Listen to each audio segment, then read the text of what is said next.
Hey everyone, welcome back to the channel. In today's video, I'm going to show you how to make a PDF zip file. It will be really simple and easy. Locate the PDF file that you want to zip, right click on that file and go to the send to option. Then select the compressed zip folder option. A new zip file will be created in the same location as the original PDF file. The new zip file will automatically contain the PDF file compressed to a smaller size.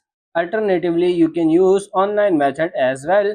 Visit onlineconvertfree.com website, choose your PDF file. After selecting your file, you will see convert to all option. Click on it and select zip option. Then simply tap on this convert option and finally download your zip file. So that's pretty much it for this video. That's how to make a PDF zip file. I hope this video was helpful. If it is, like it and subscribe to the channel. Thank you.